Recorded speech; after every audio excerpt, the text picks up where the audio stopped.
Alright, today I've added something new to the realm, and it is directly behind me off the town square next to the pumpkins and melons, and it is a cactus farm, also next to the Memorial MHC farm, which I might move over one block to the right.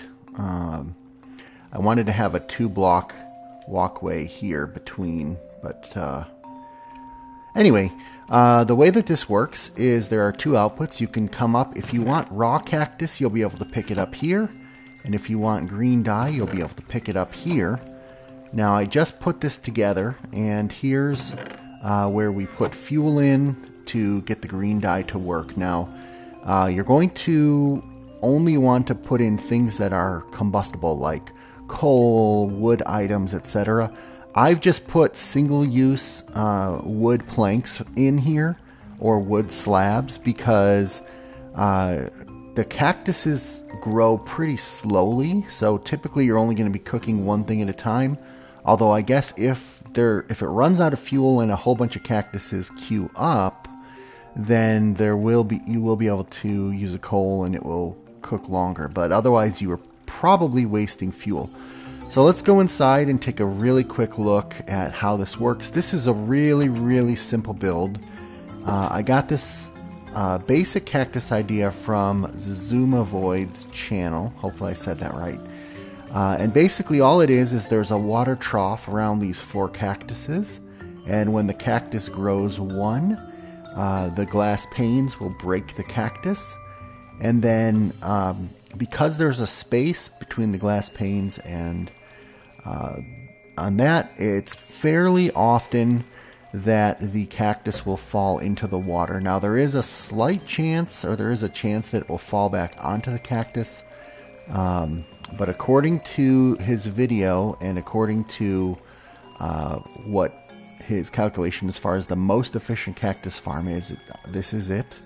It is well lit up in here, so there shouldn't be any mobs spawning. And I'll go ahead and demonstrate. So these 2 over here have hoppers in these 2 corners, and then they go down to a central hopper which goes over to the furnace mechanism. So if either of these 2 cactuses break, we'll demonstrate that.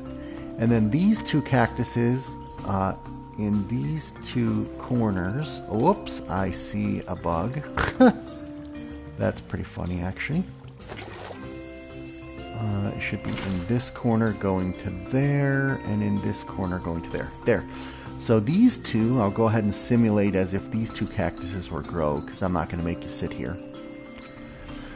So the 2 cactuses on the left, this one, if cactus grows, it simply goes down into this hopper and goes out to the chest, and then this stack here is for the front one. This is a fairly similar thing. The back hopper comes to here, and the front hopper just comes straight down into the furnace. Fuel comes in from the side, and the output goes out there. So if this is correct, I should have at least 2 cactuses in here. There's my 2 cactuses. It looks like none have grown while I was talking. And then I should have 2 green dye in here. Excellent. And then if we were to wait around till we hear the pluck of a... Well, let's go inside and watch, actually. And I'll go ahead and fast forward this part of the video. But we'll get in a spot where we can see all 4 cactuses. In fact, we'll place another glass block here so we can get a little bit of better viewpoint. There we go. Now we'll just wait.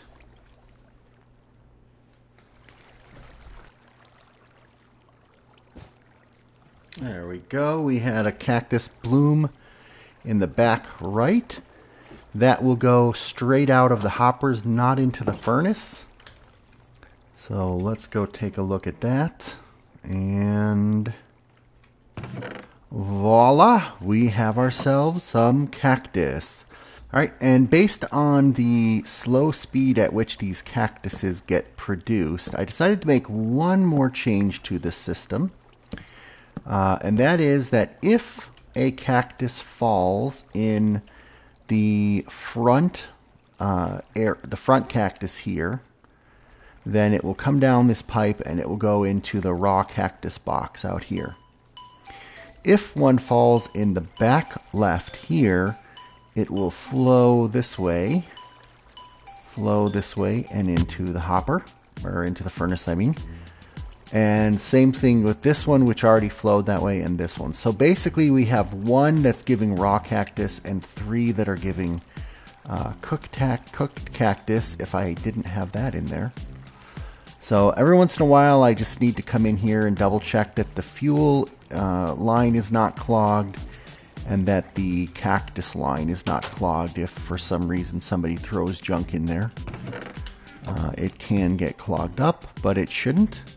Okay, so it was just bugging me. I think this is a better visual design. It's got the green on the columns, which I like, and then it's got barbs only grow along the center and along the edges. No barbs will ever grow in this middle space here.